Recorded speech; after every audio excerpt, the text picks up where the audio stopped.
but now they actually have charges that stem from this.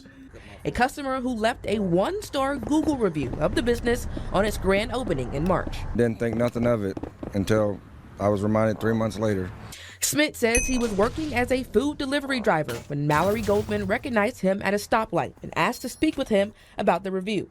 He agreed to meet her at a McDonald's parking lot after finishing a delivery stop, but says the conversation quickly turned hostile. That's fucking crazy. So she spent time looking him up, digging in deep to find his baby photos, his current photos, this and that, his name, even who he's been talking to on dating apps, I guess, and then recognized his face on the road. That's unbelievable. That is actually unbelievable to me. And she was still angry about it to the point that she flagged him down so that way they could, hash it out here. I can't believe he actually said yes to that, like agreed to it. I imagine he thought that it would be like a peaceful thing or like a peaceful resolution. I don't know. But that would have been an immediate red flag, super alarming behavior. That is not normal. That's not healthy. Okay. I'm gonna leave this property. Can you imagine it's not But I'm telling you right now. smelling like hell? Smith says he started recording and claims Goldman then knocked the phone from his hand and stomped on it. The video spread fast, drawing hundreds of thousands of views on Facebook. The fallout has extended beyond social media. I was just reached out to by the brand that supplies the ice cream for the ice cream shop, and they just told me that they're no longer going to do business with them. Despite the attention the incident has received, Smith says he's ready to move forward. Yeah, that sounds about right. He had already moved forward. They're the ones that brought it up months later because he just left a bad review. And can you believe it?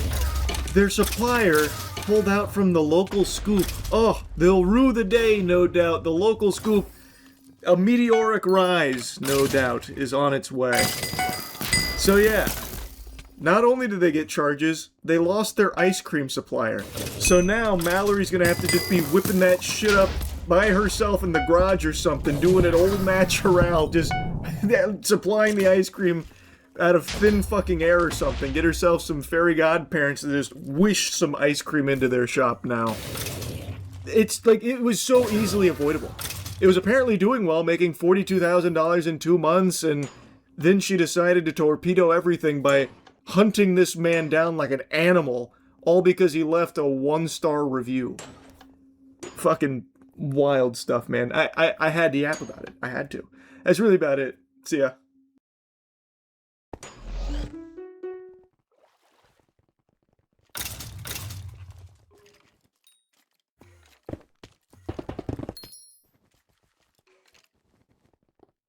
I ate a Brillo pad once when I was a kid. Went into the cupboard and just chowed down on it. If you don't know what Brillo pads are, they're little steel wool pads with soap on them. So I was basically the first Tide Pod eater, the patient zero. You didn't know that? My mom didn't tell you? That's weird. Thought you two were close. Speaking of eating though, I did see that a food review YouTuber got into a bit of a tiff at a deli when he was reviewing a sandwich when another patron started chirping and expressing some very strong feelings about what he was doing. And this interaction blew up online. Apparently on TikTok that shit went double platinum. Even the full uncut version on his channel, UA Eats, has like over 3 million views. And I think it's because in instances like this, usually it's the YouTuber that's the fool, the jester that everyone doesn't respect and they look like big assholes.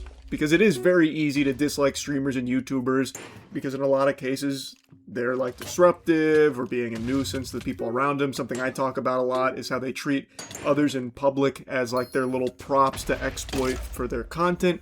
But in this case, the food reviewer, UA Eats, I think was very much in the right, and the guy that was, squealing at him was the big asshole. Oh man, I really want to enjoy my food, and you can stop doing that. I'm loud. I was here first. I was here first. I was here first. What's the difference between me doing this and talking to someone next week? Don't worry, I'm gonna put on some music for you now. All right, go ahead. I asked the people around me. They said it's fine. You came. I was here first. It's a public place. Yeah, so I'm here. I'm allowed to talk. If I were talking on the phone, would that be different? There you go.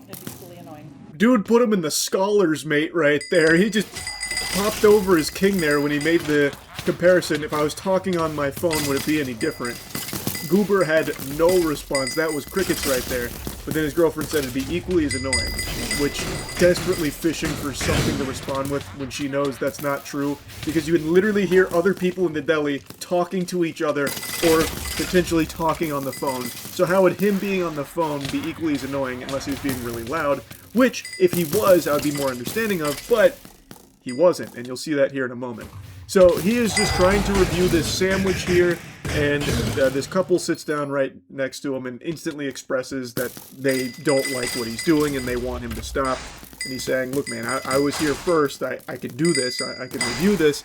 And he's like, oh okay, I'll put on some music then. So he was going with the Galaxy Brain strategy of playing DMCA music to try and get the video demonetized for him. So he's like somewhat savvy to online behavior, because that is something you can do, and it does butt fuck whoever's like recording there, because then they can't make money off the ad revenue. Well, I mean, to a certain extent, they could like edit around it or like erase the song with like the YouTube editing tool, but it does become like a headache for them. So that is a real strategy that sometimes people employ. He never actually plays the music. It was more of just like a empty threat of doing so. But regardless, it's such an unnecessary interaction because they chose to sit next to him there when there were other spots available, according to everyone else that comes into this here. And initially I thought this might have been staged for the sake of like a viral video to help blow up his channel.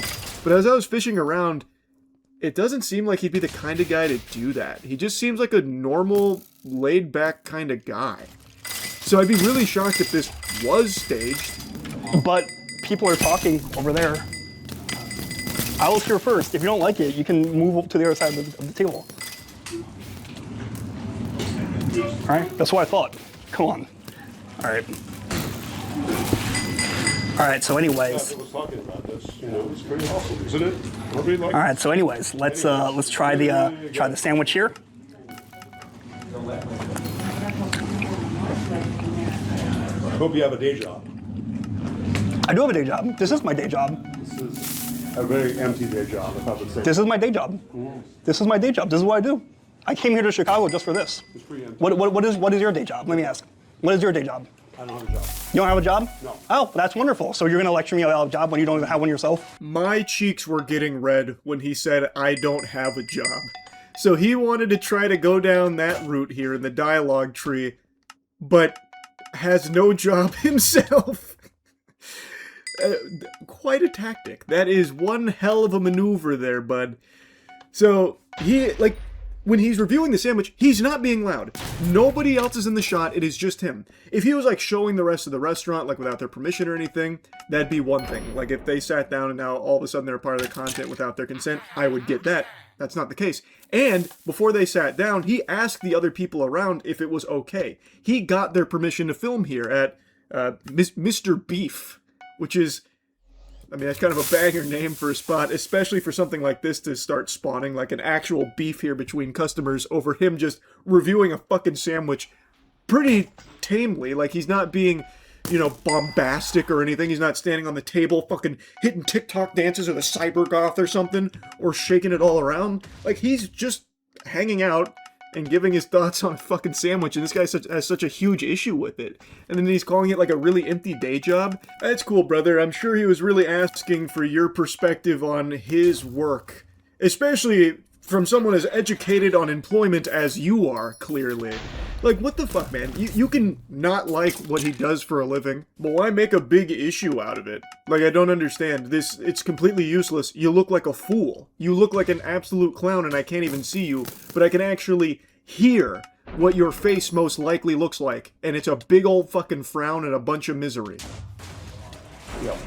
All right, so you just walk around telling people what they can do, what they can say, and what they can't? Absolutely. All right, great. Awesome. All right, would you let me do my job then? I'll eat, I'll leave, then you guys can enjoy. Sound good? Why don't you go outside and do this? Because I'm in a public place. You said so yourself. I'm in a public place. I'm allowed to do this. I asked the people around me. They said it's fine. I was here first. If you don't like it, you should go outside. I'm allowed to do this. What's that? No, it's okay. All right.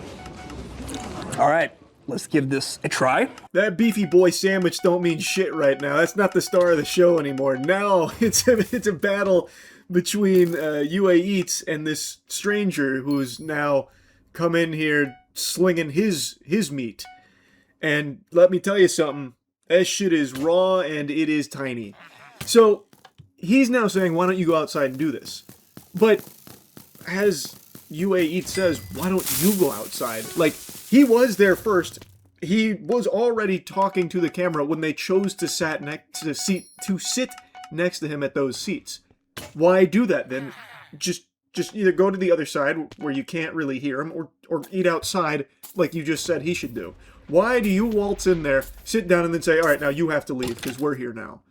That's some cringe, stupid brain shit, bro. That is embarrassing garbage.